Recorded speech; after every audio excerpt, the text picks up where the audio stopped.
Hello everyone, welcome back to my channel.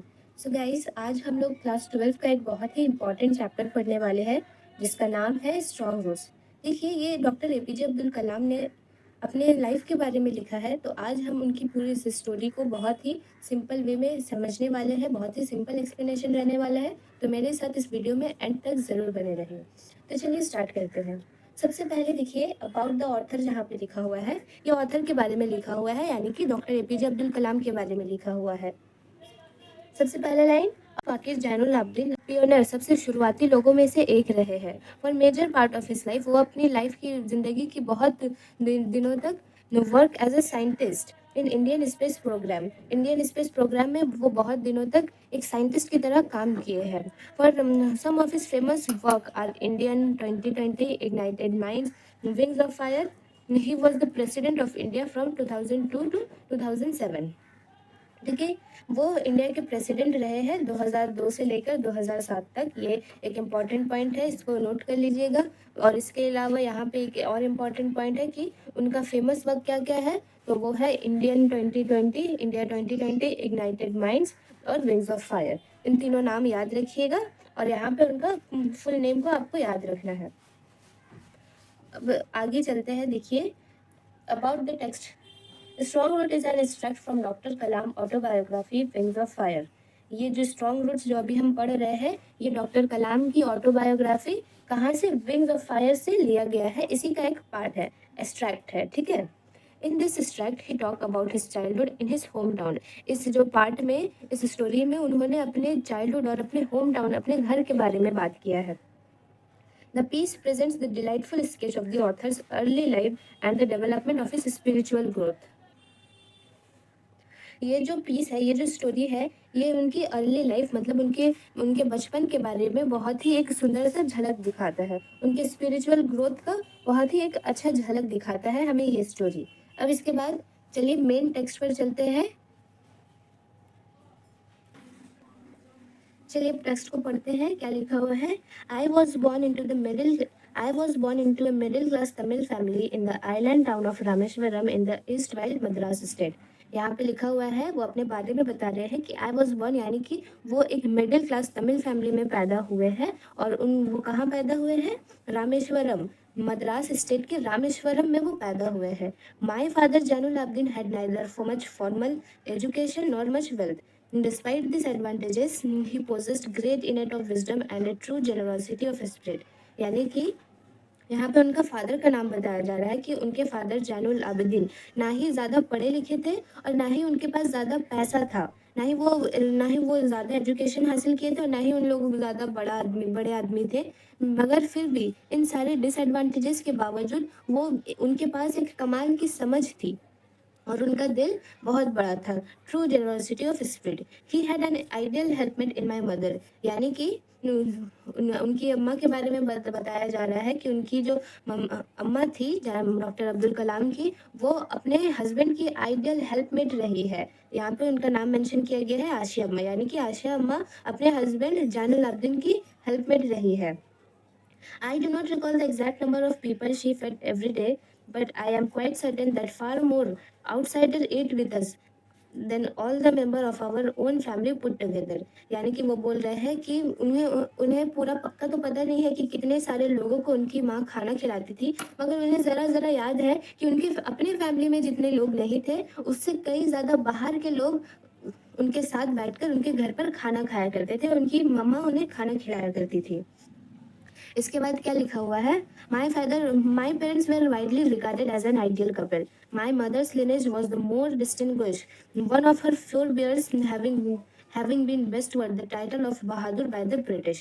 यानी कि उनके पेरेंट्स जो है जैनुल आबदीन और आशिया अम्मा, वो वाइडली बहुत ज़्यादा आइडियल कपल के हिसाब से उन्हें माना जाता था, वो आइडियल कपल कंसिडर किए जाते थे। और यहाँ बताया जा रहा है कि उनकी मदर आशिया अम्मा, उनकी जो पुरुष थी, उनके जो पूर्वज थे वो ज़्यादा रेप्यूटेटेड, ज़्यादा इज्जतदार थे। और उनके एक पूर्वज, यहाँ तक कि बताया जा रहा है कि यहाँ तक कि उनके एक किसी पूर्वज ऐसे थे जिनको ब्रिटिश ने बहादुर का टाइटल दिया। तो ये उस ज़माने के लिए बड़ी बात है कि ब्रिटिशर्स ने किसी को कोई टाइटल दिया है और ये बहादुर का टाइटल दिया गया है, तो वो उस ज़माने के लिए बड़ी बात थी।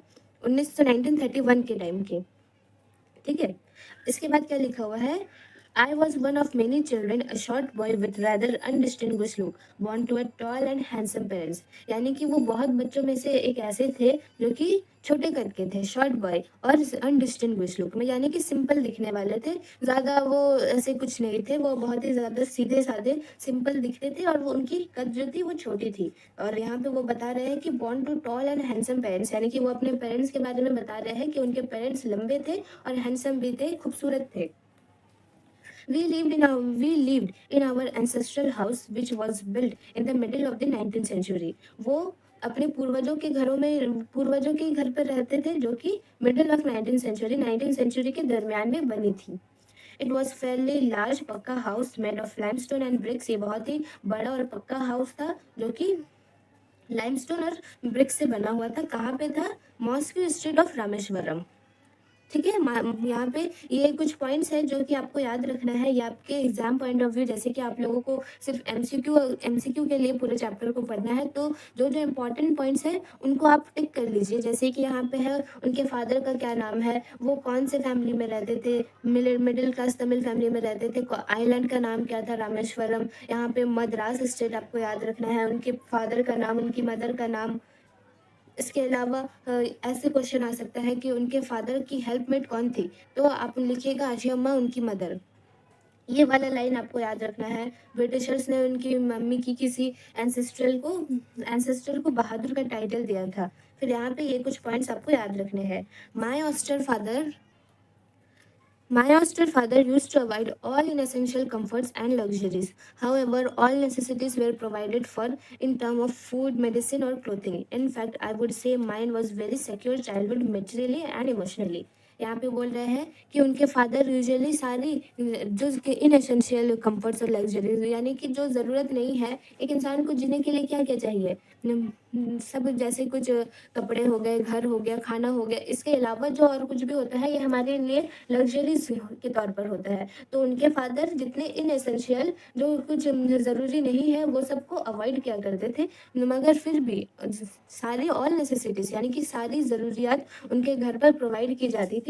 वो क्या क्या थी? फूड थी, मेडिसिन थी, क्लोथिंग थी, ठीक है। और इसके बाद वो बोल रहे हैं कि वो ऐसा बोल सकते हैं कि mind was a very secure childhood, यानी कि उनकी चाइल्डहुड बहुत ही सिक्योर रही है, दोनों ही तौर से, मटेरियली भी सिक्योर रहे हैं और इमोशनली भी बहुत सिक्योर रहे हैं, ठीक है। अब इसके बाद देखिए, I normally ate with my mother sitting on the floor of the kitchen. She would place a banana leaf before me, on which she then ladled rice and aromatic sambar, a variety of sharp homemade pickle, and a dollop of fresh coconut chutney. मतलब देखिए क्या बोल रहे हैं, I normally ate with my mother, यानी कि वो ज़्यादातर अपने अम्मा के साथ खाना खाया करते थे। कहाँ पे? Sitting on the floor of the kitchen, kitchen की ज़मीन पर बैठकर खाना खाते थे। देन उनकी अम्मा जो थी, उनकी मदर, बनाना लीफ उनके सामने बिछाती थी, फिर वो उस लीफ के ऊपर राइस डालती थी, चावल डालती थी, फिर वो उस पर खुशबूदार सांभर, क्योंकि ये तमिल फैमिली से बिलोंग करते थे इसीलिए वो लोग सांभर खाते थे, खुशबूदार sambar, aromatic sambar, variety of sharp homemade pickle, यानी कि चटपटा अचार, और एक बड़ा सा चम्मच का कोकोनट चटनी भी लेते थे। तो ये हो गया उनके खाने पीने के बारे में। इसके बाद देखिए next para, the Shiva temple which made Rameswaram so famous to pilgrim was about 10-minute walk from our house. Our locality was predominantly Muslim, but there were quite a lot of Hindu families too living amicably with their Muslim neighbor. यानी कि जो कि Shiva temple है, यहाँ पे ये एक point है, बहुत ही इंपॉर्टेंट पॉइंट है, ज़्यादातर पूछा जाता है कि रामेश्वरम टेम्पल जो है वो कहाँ, उस रामेश्वरम में कौन सा टेम्पल सिचुएटेड था, तो वो शिवा टेम्पल था। यहाँ पे शिवा टेम्पल रामेश्वरम में रहता था, वो बहुत ही ज़्यादा फेमस टेम्पल था। वो कितने डिस्टेंस की दूरी पर था? डॉक्टर अब्दुल कलाम के घर से बस 10 मिनट की दूरी पर था।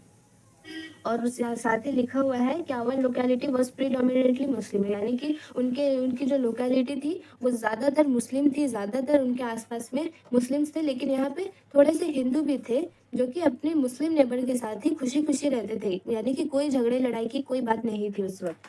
There was old mosque too in our locality where my father would take me for the evening prayer. उस रामेश्वरम स्ट्रीट पर एक पुराना सा मस्जिद भी था जहाँ पे उनके फादर जैनुल आब्दीन उन्हें शाम की नमाज़ के लिए ले जाया करते थे। I had not the faintest idea of the meaning of the Arabic prayer chanted, but I was totally convinced that they reached God. उन्हें कुछ समझ तो नहीं आता था कि वो जो अरबिक में नमाज में पढ़ा जाता था, अब्दुल कलाम को कुछ समझ तो नहीं आता था, लेकिन उन्हें इस बात का ज़रूर भरोसा था कि ये गॉड तक पहुँचता है। When my father came out of the mosque after the prayer, people of different religion would be sitting outside waiting for him. Many of them offer ball of water to my father, who would dip his finger in them and say a prayer. This water then carry home for the invalids. I also remember people visiting our home to offer thank after being cured. After always, my father always smiled and asked them to thank Allah the Merciful. इसके बाद क्या लिखा है कि वो अपने उनके father उनको नमाज के लिए लेकर जाते थे, और फिर जब वो नमाज कंप्लीट करके नमाज पढ़कर बाहर आते थे मस्जिद से बाहर आते थे, तो बहुत सारे अलग अलग धर्मों के लोग मस्जिद के बाहर बैठे बैठे उनका इंतजार करते थे। फिर जब वो बाहर आते थे तो उनमें से कुछ ही लोग उन्हें उनके सामने मतलब एक कटोरे में पानी ऑफर करते थे। फिर उनके पापा उसके उस पानी में अपना फिंगर डिप करते थे और कुछ पढ़ देते थे, यानी कि दुआ पढ़ते थे, आप समझ लीजिए, कुछ पढ़ते थे, और फिर इसी पानी को जो बीमार लोग होते हैं उन लोगों के लिए लेकर जाया जाता था। फिर वो सारे लोग जो है जिनके लिए ये पानी लेकर जाया जाता था, वो लोग आकर उन्हें थैंक भी करते थे, उनके उनके पास थैंकफुल भी होते थे, और उनके पापा मुस्कुरा कर जवाब देते थे कि अल्लाह को शुक्रिया बोलो, Allah the merciful. The high priest of Rameshwaram temple, Pakshi Lakshmana Shastri, was a very loose friend of my father. One of the most vivid memory of my early childhood is of the two men, each in traditional attire, discussing spiritual matter.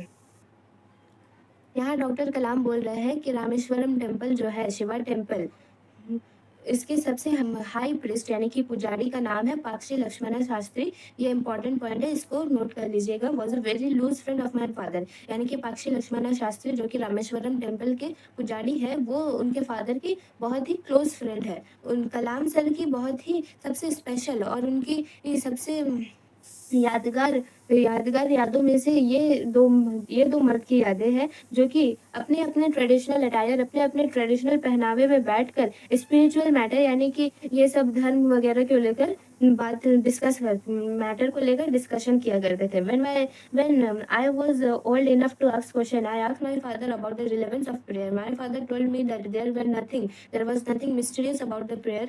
Rather, prayer made possible communication of spirit between people.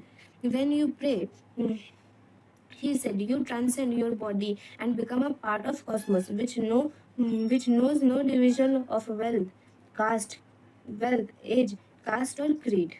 ठीक है, यहाँ पे वो बोल रहे हैं कि कलाम साहब जब इतने से बड़े हो गए कि वो अपने पापा से क्वेश्चन कर सके, तो वो अपने फादर से पूछते हैं कि ये जो प्रेयर नमाज होता है, इसके पीछे का रिलेवेंस क्या है। तो उनके फादर कहते हैं कि हम जब प्रेयर करते हैं तो इस प्रेयर के ही ज़रिए से हमारा गॉड से कम्युनिकेशन पॉसिबल हो पाता है। जब हम लोग प्रे करते हैं, इस लाइन में उनके पापा उनसे कहते हैं कि व्हेन यू प्रे, जब तुम प्रे करते हो यानी कि प्रार्थना करते हो, तो तुम्हारी जो अपनी बॉडी है, हमारा अपना शरीर हमारे बस से निकल कर ये ब्राह्मण का एक पार्ट बन जाता है, यानी कि हम ब्राह्मण में चले जाते हैं, ब्रह्मांड में चले जाते हैं, और हम जहाँ पे ना ही कोई डिवीजन है कास्ट का, क्रीड का, रिलीजन या फिर एज का, जहाँ पे कोई डिवीजन नहीं होता है, सब एक बराबर होते हैं। My father could convey complex spiritual concept in very simple down to earth Tamil. Once he told me in his own time, in his own place, in what he really is, and in the stage he has reached, good or bad. Every human being is a specific element within the whole manifest divine being. So why be afraid of difficulty, suffering, and problem? When trouble comes, try to understand the relevance of your suffering. Adversity always presents opportunity for introspection. यहाँ पे उनके पापा बोल रहे हैं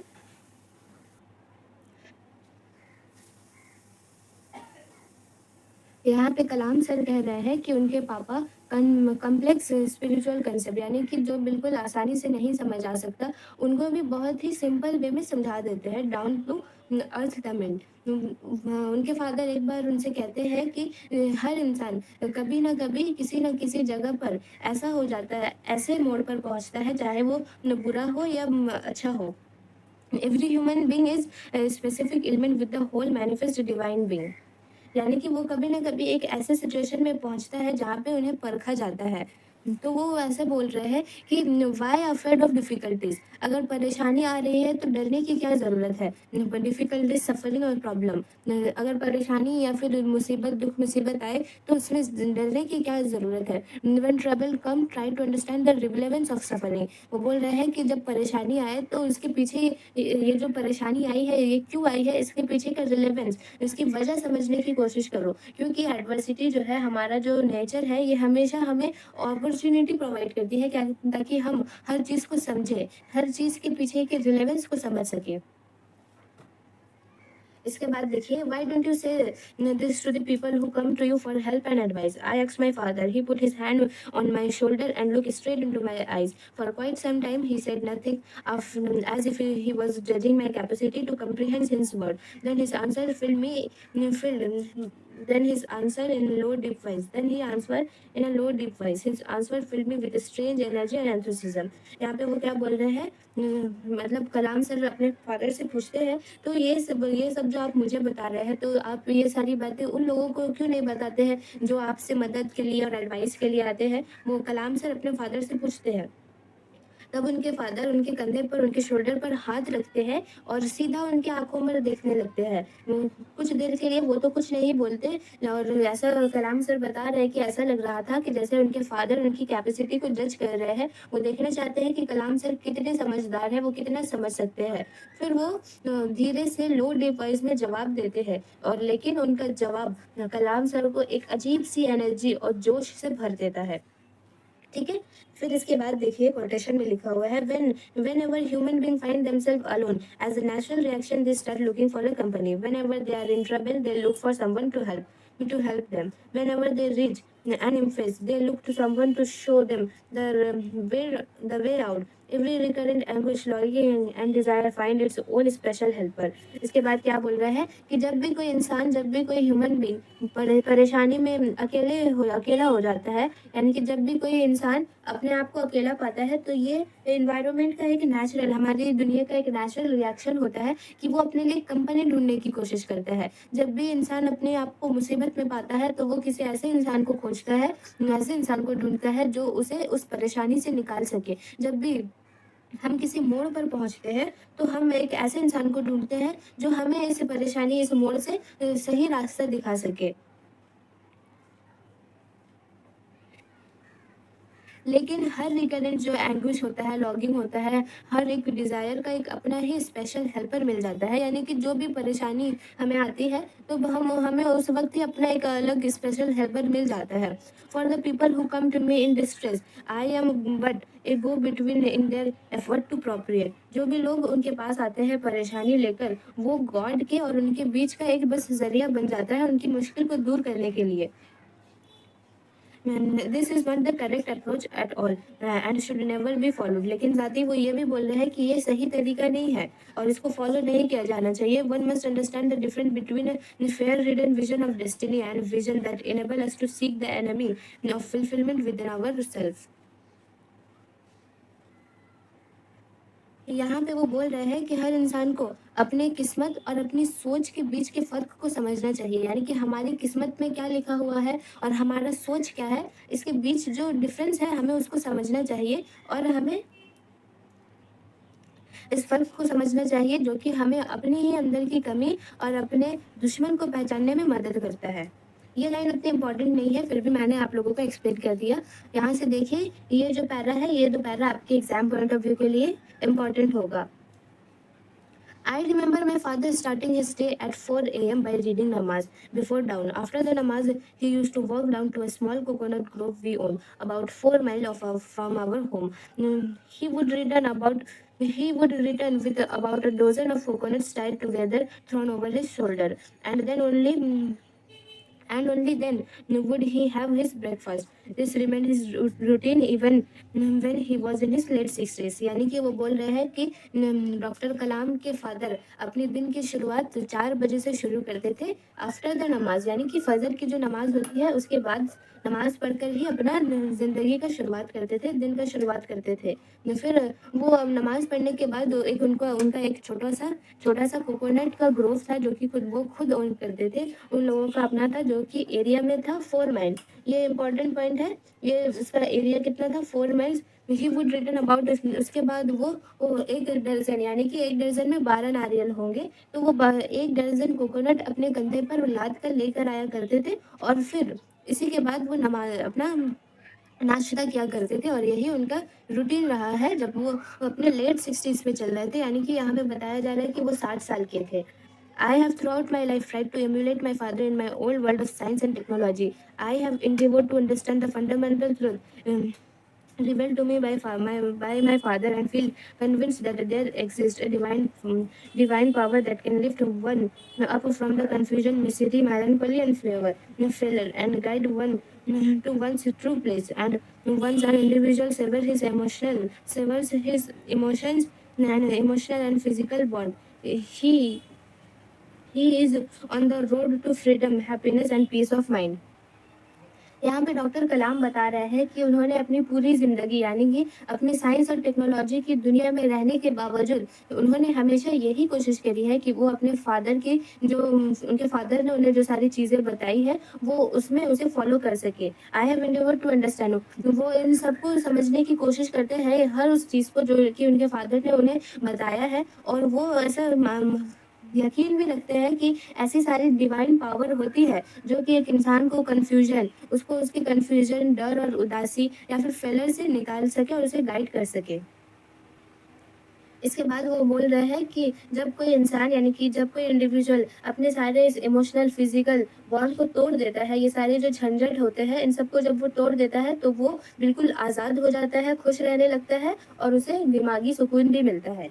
तो guys, आज मैंने इस पूरे चैप्टर को कंप्लीट कर दिया है। मैंने कोशिश की है कि बहुत आसान तरीके से समझाऊँ। अगर आपको समझ आया, मेरी वीडियो अच्छी लगी तो मेरे वीडियो को लाइक करें, चैनल को सब्सक्राइब करें।